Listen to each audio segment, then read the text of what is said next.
So experiencing the fullness of life is at the core of Greater Than Golf. It's something that we say in our mission statement, but a question that came up is what is actually experiencing the fullness of life? Tell us when you actually were thinking about this, Greg. When did this question actually, like, what is the fullness of life? 'Cause I think it might have been at a point where you might have been experiencing something. Yeah. So, that I would like to say that experiencing the fullness of life came about as I was questioning this in a couple of there's some things that kind of culminate in where this question comes from. Yesterday it happened at the driving range. It was 101 degrees, by the way, when we went to go, which is odd, or it's high. That's hot here in Colorado. It's hot. So Isaiah, my son, and we went to the driving range because we've got a trip coming up in Scotland to go play golf. Mm-hmm. And I'm thinking, I want to play well. I don't want to embarrass myself out there, even though I'm playing with my son and my dad. But you want to go play well when you go. We're going to Scotland. Yeah. Right? Yeah. To play golf. So things weren't going well, I'm guessing, on the range, this range session. We'll say that the range session went so poorly that I began questioning whether or not I even wanted to play the game of golf. Like, I could have walked off the driving range going, I'm going to hang up my golf clubs and do other things. I don't need to spend time realizing how bad I can be at this thing. And then we're thinking about Greater Golf, and you're like, well, what is the fullness of life anyways? What is the fullness of life anyways? What are we even talking about? Yeah, and I think we'll get into the conversation around how it is that we think about what it is that we should be, or how life should be versus what it really is. And so when we say experiencing the fullness of life, and we talk about mindset, practice, and play being how you can create these layers or these stack, kind of like stacking these practices so that we can experience the fullness of life. Yeah, and there's parts of doing the practice, the mindset practice, and then the play that we are looking to better our ability to play the game in order to better experience the fullness of life. But I don't know if it's like it's not like we have to play well to experience fullness of life. Right. Because we were talking more, what we talk about is more than just the game of golf. It's like how we show up in life too. Yeah. Mm-hmm. And one, I think it is good to know that it's okay to have a bad day on the range. It's okay to have a bad day on the course. It's also okay to have a bad day in life too. Yeah. And I think that it can be, we can find ourselves in these negative feedback loops. Mm-hmm. We've talked about that before. Yeah, with our own narrative, but also like there's frustration. Yeah. And frustration is basically you're not getting what you want. So would you say that experiencing the fullness of life is being able to live in the moments when you're feeling like you're not getting what you want? And still having some sort or form of contentment. Mm-hmm. There is a part of this life and part of the process that is somewhat embracing the suck, embracing the process in the parts of the process that lead to some frustration of like, oh, I'm not getting the results I want immediately. Yeah. I'm like when like you get into the process of doing the things, the practices that should lead to better outcomes eventually. Yeah. But don't necessarily lead to them right away. Yeah. And there's going to be some frustration in there, and pushing through a little bit, embracing that, and still being committed to the process. Yeah. I do think that's an important piece of the puzzle. That in what we're talking about, the fullness of life, maybe being connected to being able to play the game in a way that is fulfilling and really pleasing, leads to contentment. But there is a piece of the process that might lead you down to not having that immediately. Right. So part of this question around experiencing the fullness of life, the question to you, John, is what is for you experiencing the fullness of life? And I will preempt this question as we were thinking, because there's been a couple of things. One is some time on the range that I had that was really frustrating, but also some things that have kind of come up. That comment from Scotty Scheffler from the Open, last year's Open, his comments around what's the point.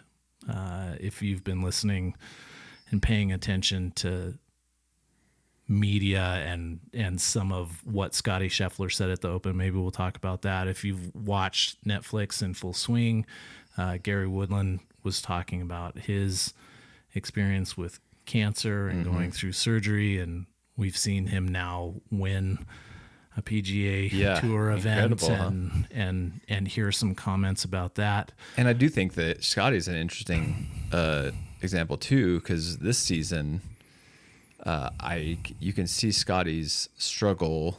He's still on the leaderboard and he's top 10s. But his struggle to win has been this. And my diagnosis, part of my diagnosis for him is with his first round struggles, is he's not feeling the pressure that he needs to perform well in the first round anymore. Like it's missing something. Like part of his performance profile, actually needs pressure to really have his top performances in a way. Right.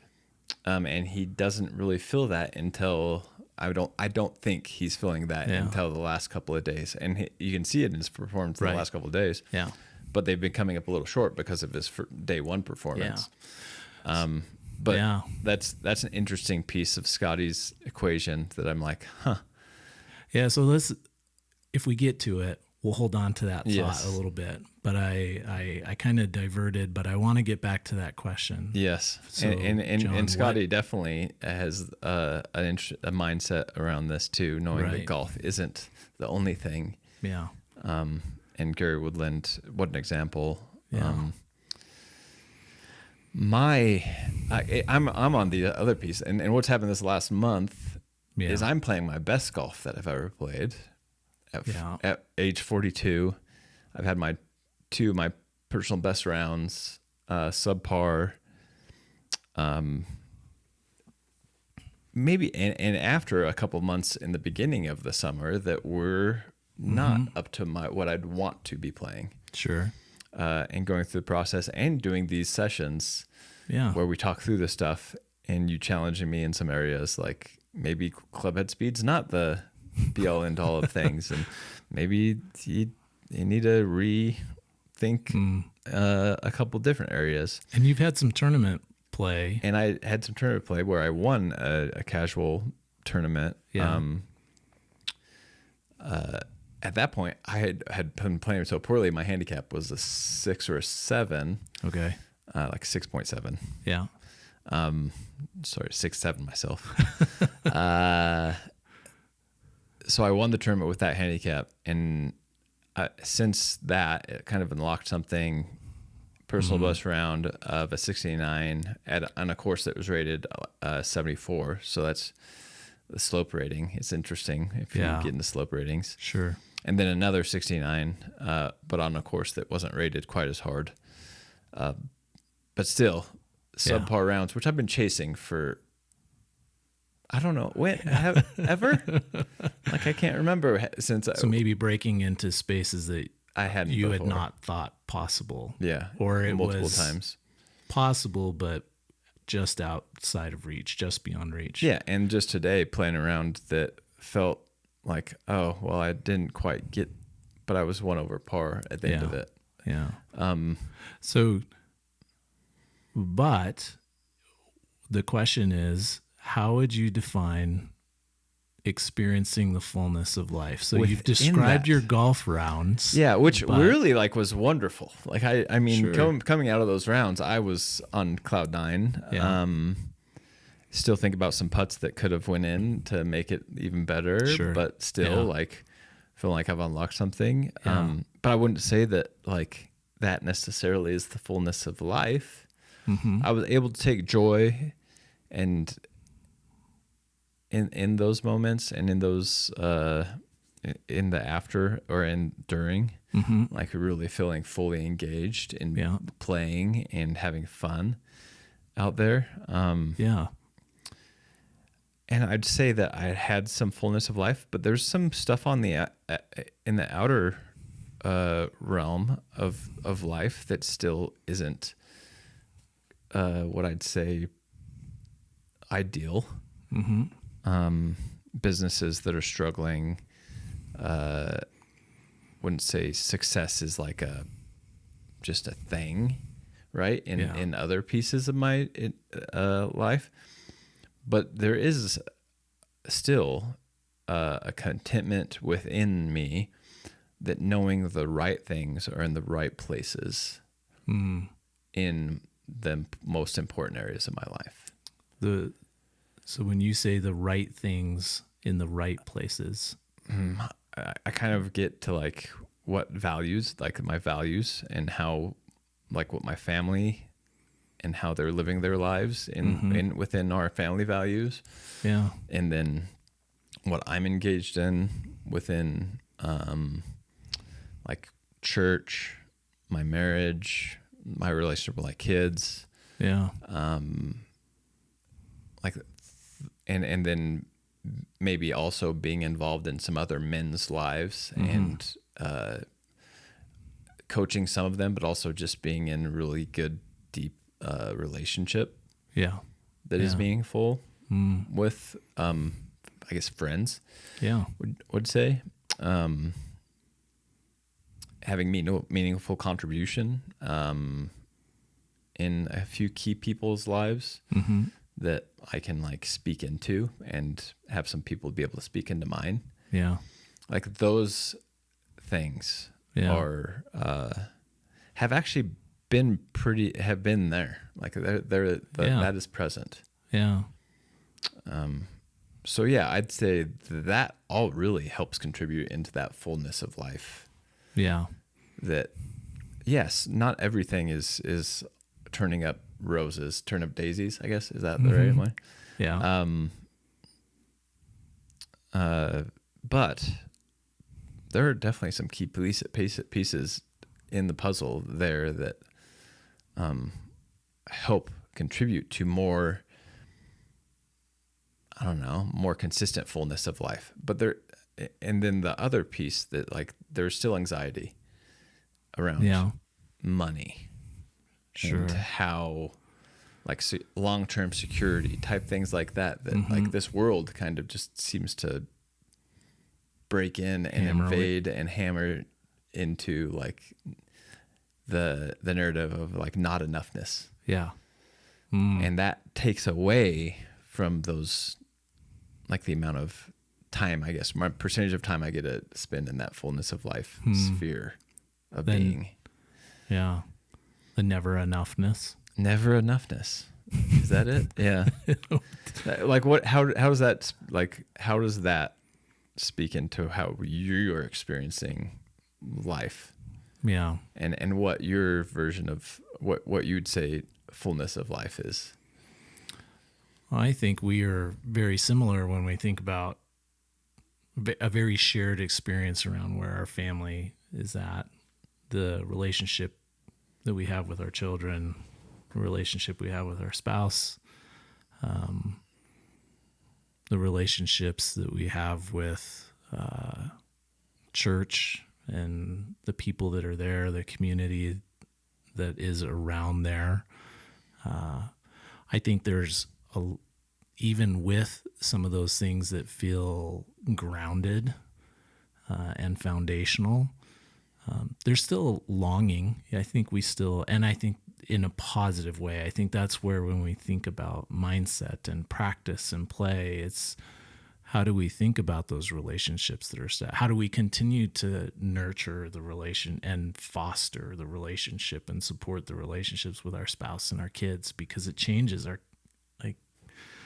kids are leaving or moving on to other things that are not 4 or 5 years old or even in high school anymore, right? The relationship totally changes. Like Cooper just called us, my son, who's 20, for everybody who's listening, just called us yesterday, which actually one of my highlights, and talking about fullness of life, one of my highlights is he's up in Estes Park, which is Rocky Mountain National Park's right there, Lawrence Peak's right there. And he's being camp counselor at Camp Timberline, and he loves it. So he's doing meaningful work. He's not really getting paid much for it because he's a camp counselor. You kind of remember those days, right? Oh, yeah. But he called me, asked me to bring his clubs, and invited me to come play Estes Park 18 last Sunday morning with him and his buddies. Yeah. I'm like, talk about highlight. Yeah. And like, I don't care if I played pretty decently, but at the same time, it didn't matter at all. Yeah. It was who I was playing with. It was I was like got invited by my son. He wanted to play with me. Yeah. Like there's a relationship there where he's like, "Come play with me and my friend, Dad." Yeah. So that was huge. Come play with me and my friends. Yeah. Is that not something that we long for? Oh, to man. Hear from? Yeah. Yeah. You want it. It's not just it's your son. Yes. And that's that's kind of like amplified, but even to get an invite from anybody that they say they want to play with you is pretty, it's a nice text message to get. Yeah. Oh, for sure. But that was like, talk about, that was a little bit of a fullness of life type moment. It was like getting the invite from my son. Hey, come play with me. Yeah. Yeah. And I can, that's kind of and even like yesterday, there's the Mill City, the church pool party. Right. Yeah. And we went because, my wife's on staff, and our favorite little 2-year-old, it was there, Stevie. Oh yeah. And when I got there, she was excited. Yeah. She's 2. She's excited to see me. And she said, come be a dolphin with me. Yes. And I was like, I am going to 100%. Yeah. Let's go. Yeah. And we went and dolphined and around. You went and been, you in the 0 entry. Oh yes. That's so awesome. And like to have, like, that is the stuff that is, I think, for me. You know what's interesting about what you're sharing, and I hadn't thought about this as we were entering this conversation, but I wonder if part of, not the whole thing, but part of experiencing the fullness of life is when we are invited to play, and we see that with kiddos, but we see that with each other. And when we are invited to go do things, to go play, and when we invite others to go play with us, it's like, hey, I'm going to go do this thing. Come with me, right? Let's go play. Yeah. It's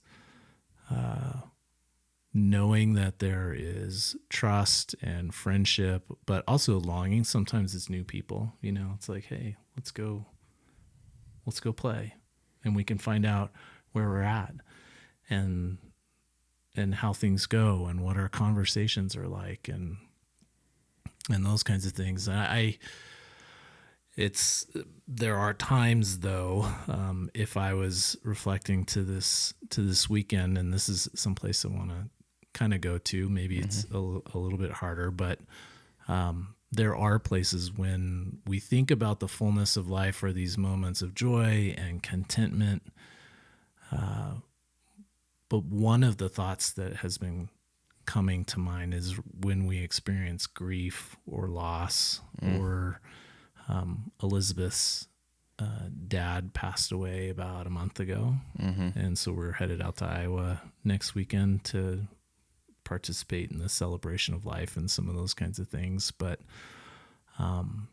for Elizabeth and her family, her dad pass away about a month ago, but she has 3 older brothers, and her brother that is closest to her passed away several years ago. He was 42 years old. Oof. That's a hit home. Yeah. That's my number. That's your number. He was 42 years old. He was diagnosed with a real aggressive cancer. He was diagnosed, and then he passed away in less than a year. Wow. And he has 8 kiddos.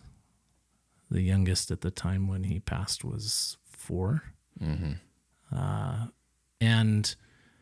But man, he was, at least for me, my brother-in-law, he was a great friend.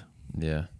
And he loved his kids. He loved his wife, and he loved Elizabeth as his little sister as well. And so when I think about, we'll see all of those cousins, and we'll see those people here in a couple of weeks when we're out in Iowa. And we had them here at the house even afterwards. We were actually in the house when we were on our way to go visit him. So we were in the house right after he had passed away. All of us were there. And so when I think about, this isn't necessarily to take a dark turn. However,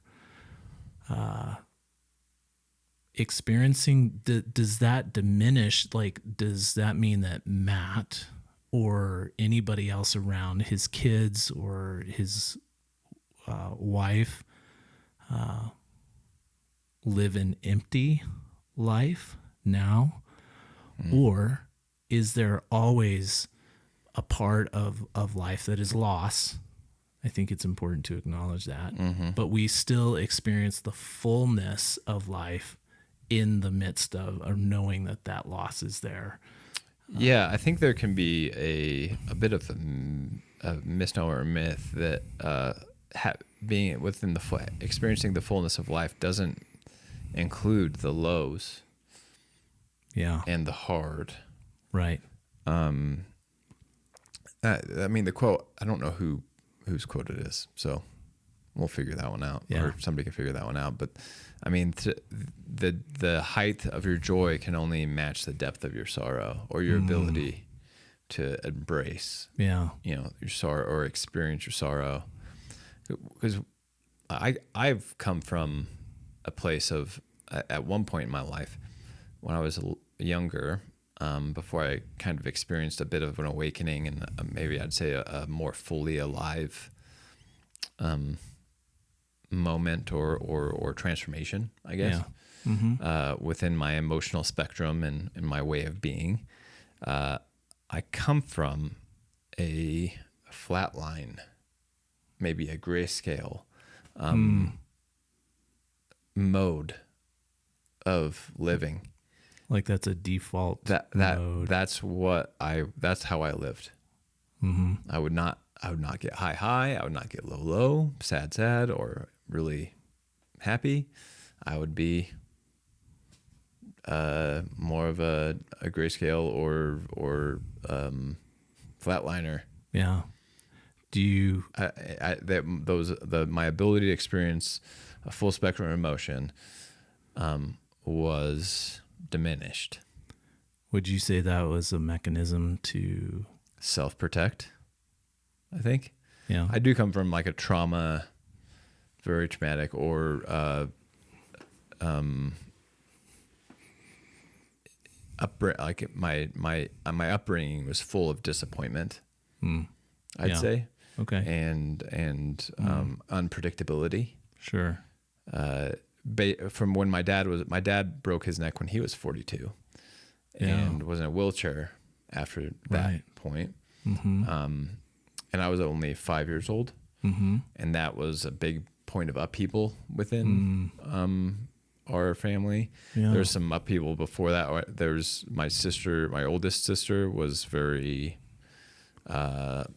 hard, I guess, on my parents, and there was a pretty tough relationship between her and my mom Yeah. And which was not her mom. So it was her stepmom, basically. Okay. Yeah. And they were in the house together when I was really, really young. Yeah. So I experienced that too. And I think the combination of all those things really created a bit of a shell for me of a protective mechanism of like just being the calm within the storm and not, not getting too excited about anything, because my mentor was like, I just don't want to be disappointed. So don't get too excited, because then you're not going to get what you expect. Right. Or what you want. Yeah. You get what you get, and you don't throw a fit. That was a little bit so that tamped down a bit. And then on the bottom side, I think with the was maybe a bit of the same. Like I don't know exactly what kept me from being really, really sad. Yeah. Like I wasn't allowed. Okay. So I had about a small emotional spectrum, and it took a pretty crazy, like a full, like I'd say I guess coming to faith was part of it. That was Dead to Alive. And then another experience that like really dealt with some deep narratives and deep trauma. Quite a few of those experiences on top of each other unlocked more of a fullness of life, or a full spectrum. And then from there, some other things discovered and unlocked. Yeah. To get to where I am now, which is not perfect, but like there's still work to be done. Sure. Yeah. But yeah, I don't know. Like that's, I guess, the other part of this equation. Yeah, that's part of what I've been wondering about, how we define the fullness of life. Is when we've talked about having joy out on the course when we go play. And we talk about joy in our lives. The thing that I don't want to miss, though, is that joy or the fullness of life does not mean that we dismiss or do not acknowledge these types of things that occur or have occurred in our lives, the things that we really should acknowledge in our own stories, and like really come to a clear understanding of them, and it's not more, I don't know if it's an understanding or what is it. It's like a embracing, knowing there is some maybe rewriting of narrative that can happen. Yeah, absolutely. That unlocks some things. We can only, like, now at this point in our lives, we're like, we can only give to what ourselves what we didn't have or what we haven't had. Yeah. In a way. Yeah. That's a interesting way to, I don't know how to unpack that terribly. We'd have to go pretty deep to get there. But yeah, I think it is important to deal with and fully embrace the lows, right, and the highs, and live into both, and not just like push it all away and just try to backpack it, right. And that tells us on when we say something. You mentioned embracing the suck, embracing the suck means embracing it, like getting close to it, going through it. Yeah.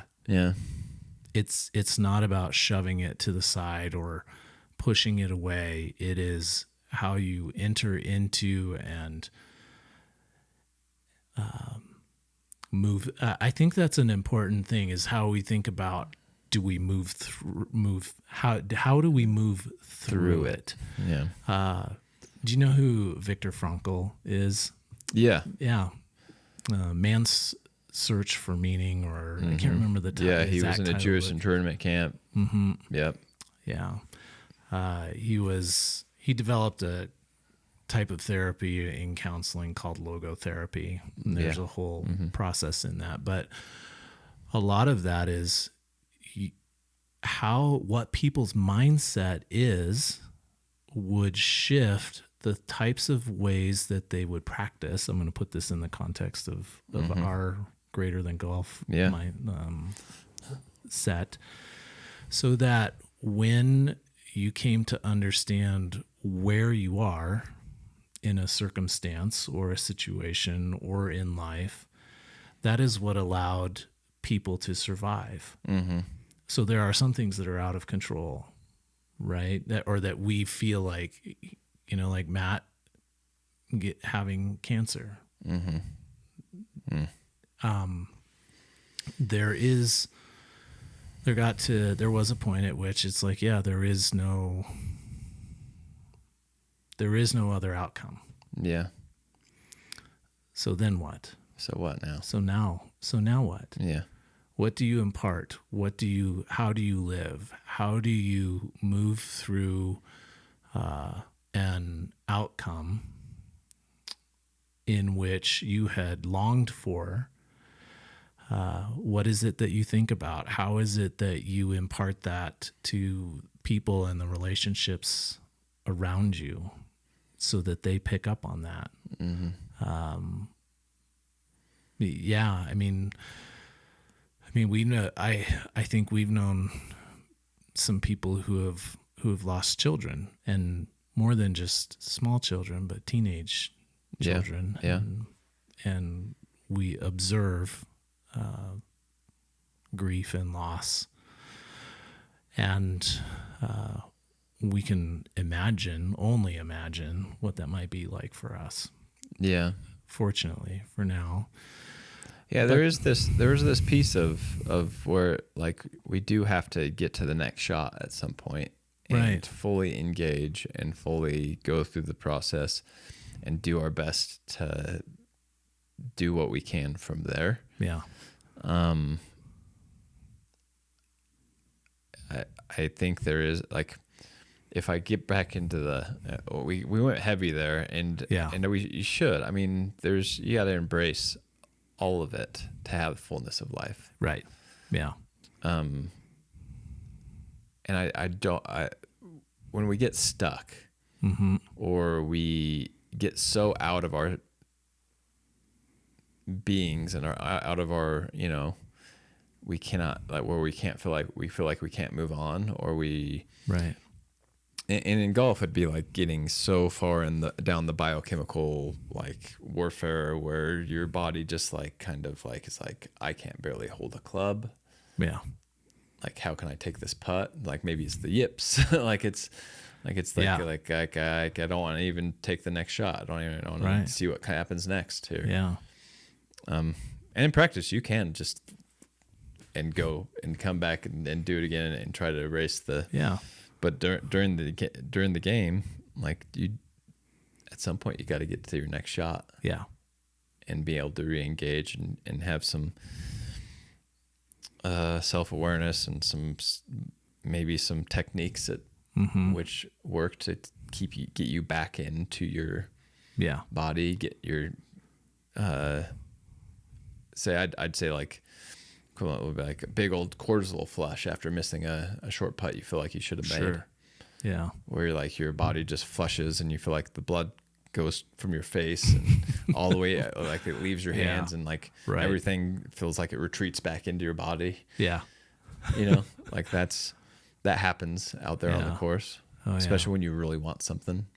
For sure. And we could go into, like, cortisol is an easy one that can bring on like shame and these things that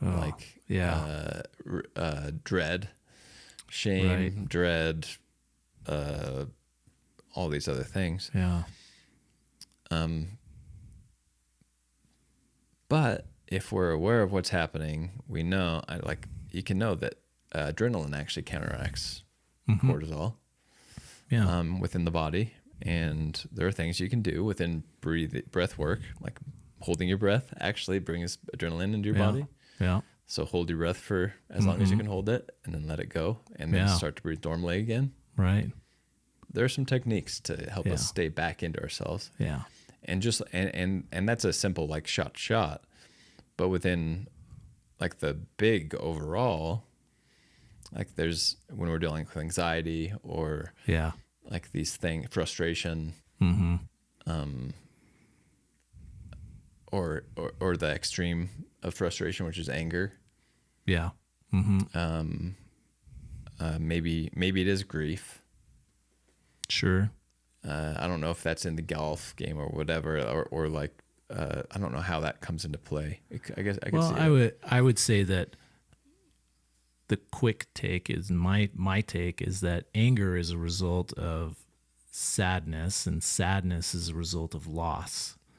And so when you become angry out on the golf course, there's what you mentioned, either shame or Frustrated anxiety want. or frustrated, is because you have lost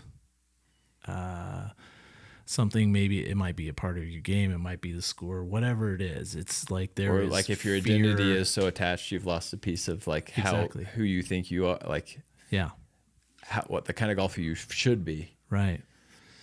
And that surfaces itself out of might be fear, might be anxiety, but that's where anger begins to creep in. And then anger is and like the I just want to quit. Like in the extreme version, if we're talking in life, when you're in extreme guilt and shame and grief, like that can be the ultimate. I just want to quit. And it's actually pretty prevalent in men our age. And I think it's important to note. Yeah. Like when there's loss of hope and identity and what you think you should be able, maybe it's what you think you should be able to provide for your family. Right. And that's just not working out. Yeah.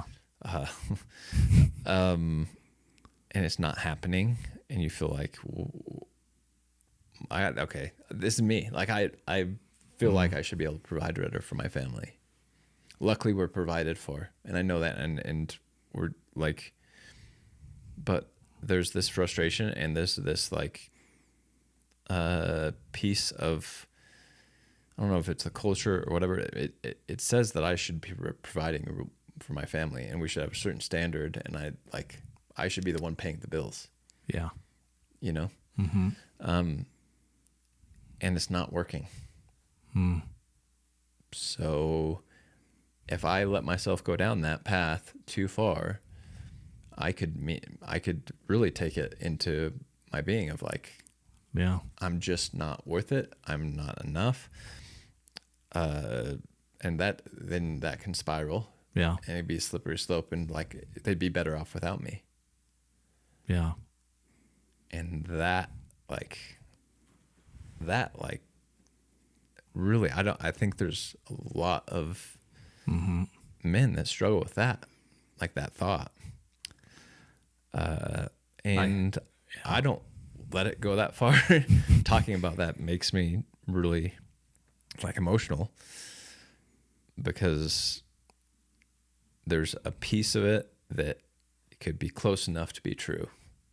Yeah. That like, if I let that take root, it would just go down a really bad path.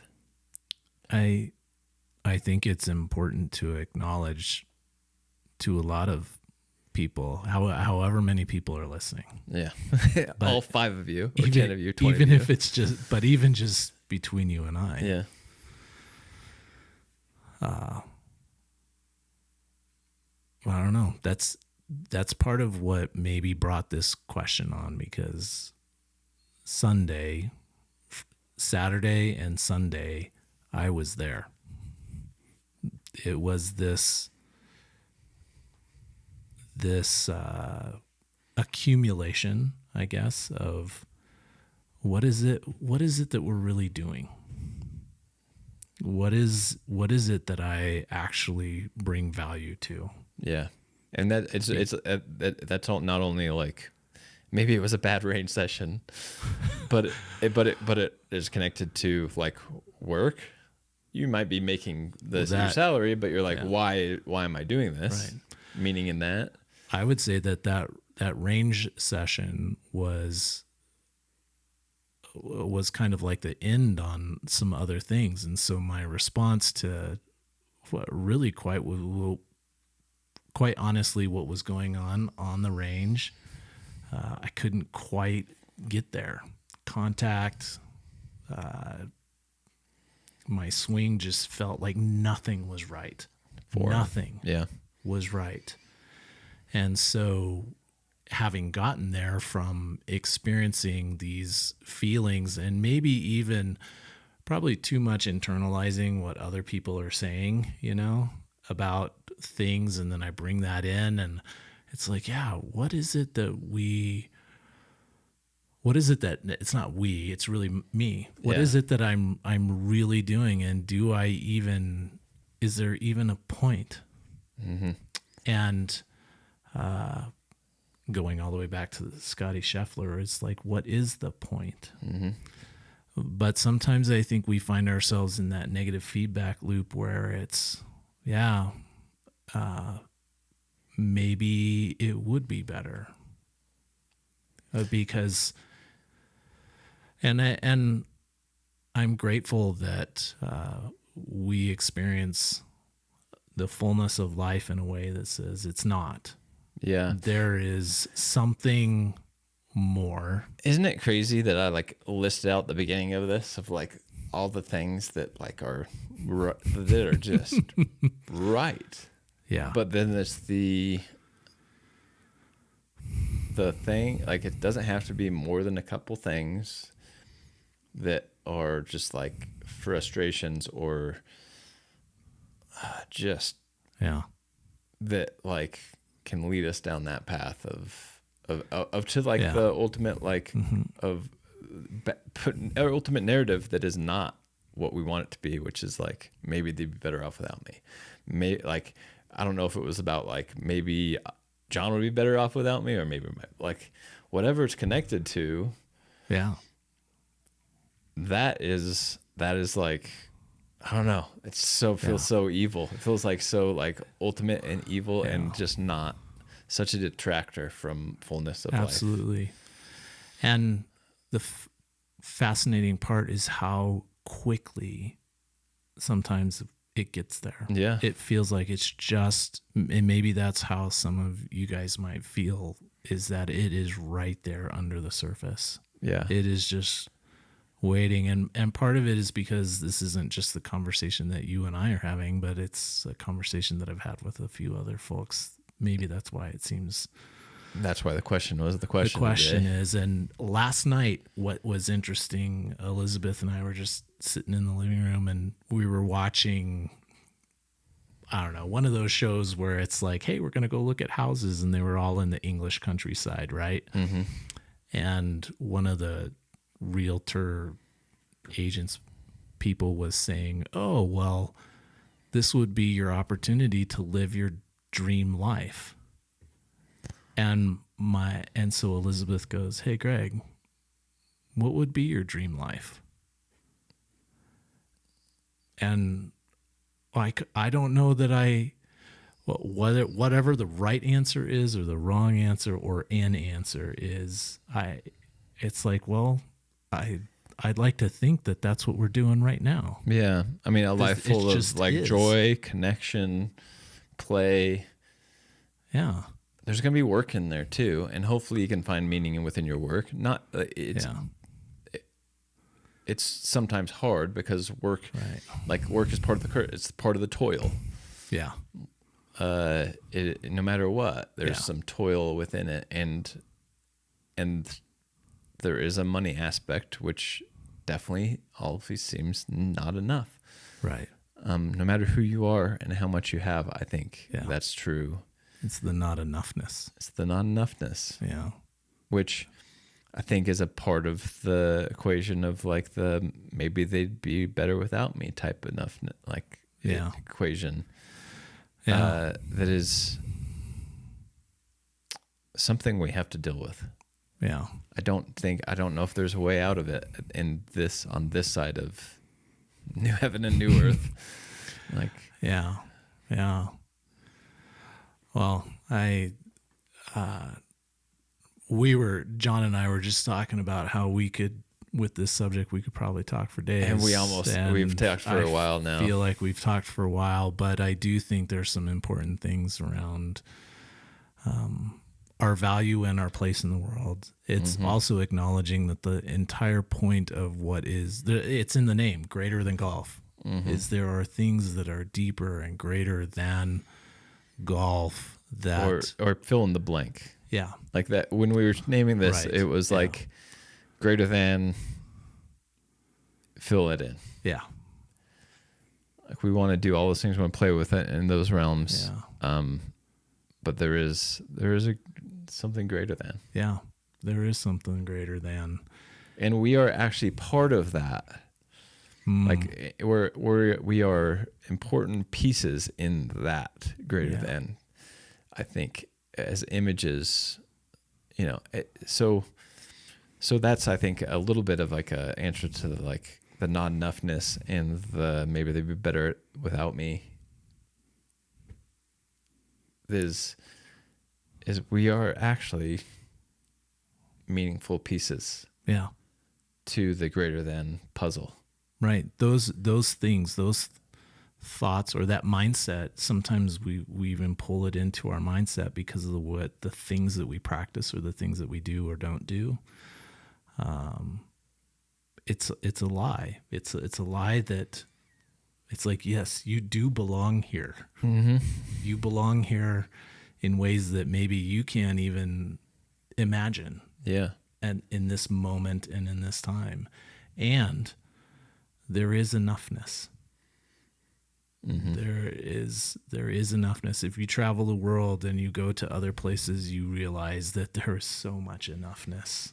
Yeah. The not enough thing is like in the world, there is a terrible scarcity mindset. If we think of money, if we think of there's a fear engine that kind of turns and tries to make us think that we are running out. There's only enough for the rich get richer, the poor get poorer, right. And for somebody to have more, somebody else has to have less. Yeah. But it's not necessarily in the king. If you have a kingdom mindset, if you have a greater than mindset, which I think that's the kingdom and a greater than mindset that's what we're kind of getting after. Yeah. There is enough. Yeah. And I can give you my power, like my whatever it is, and not lose anything. I can actually be fuller for actually sharing what I have with you. Yeah. I mean, multiplication effect. It doesn't have to be a zero-sum game where because I give you something, or because I help you with a golf game, you're harder, or it means you're like might win and I might lose, or something like that. No, we got a ways before that happens, John. There's win-win. Yeah. And there's even win-win-win-win-win-win. Yeah. Like more than enough. I give you my knowledge, I give you whatever it is. Yeah. And I actually am better off for it. Yeah. That's the whole idea and even science behind gratitude, generosity, which are outcomes of, quite frankly, love. Those are, these fruits that come about. And I think that's what we're going to try to cap this off. So I'd say if I notice that I have a not enough type of feeling, or I'm not, then I can, like I'm not in a greater than mindset right now, or kingdom mindset. I need to, that's an indicator. Then I need to go back or go and tap in to that greater than mindset and figure out like how to do that. Like it's a good maybe just a notice. Yeah. And then reorient yourself into that space. to not spin us off into a whole bunch of other things. Yes. Like I know we could. I think that's an important part, is around awareness, becoming aware of where we're at, acknowledging the words, the stories that were either coming up, giving them, acknowledging them. And what I think we long for is that a greater than golf mindset and practice and the way we play are ways that we can help move those things to where they can be generous. You know, it's how we interact on a golf course, or what it is that I can be vulnerable enough to be like, man, I need help in this. And whether it's on the golf course, or it's in business, or it's in our relationships, or it's even just, I am not in a great space. Mm-hmm. I think as long as we have an awareness of that, and then we have a vulnerability to be able to know that there are people that we can trust to invite into those spaces, that's massive. And that's where joy can be experienced. Yeah, and we can lean into the fullness of life. Absolutely. 100%. Yeah. Well. Wow. We went deep there. We went, I think, in some pretty fantastic places. So, I'm grateful for, thanks for sharing, John. Yeah. Thanks for going there. Yeah. Thank you. Yeah. Thank you for that. I didn't know I needed it. I did. Seems like where we end up. Yeah. Kind of frequently. So, well, visit our website. Check out .golf. greaterthan.golf. Check us out on Instagram. Like, subscribe. We are the podcast is on YouTube. Hopefully we'll start creating some more content. We're looking forward to spending some time up in the mountains, playing some golf and doing some other kinds of things. So that's coming in the future. Yeah, and share this. The greatest gift you can give us is to share this with somebody you think would really benefit from it, or absolutely get something from it. Yeah. So thanks for hanging out with us. We'll see you next time. All right. Bye. Bye.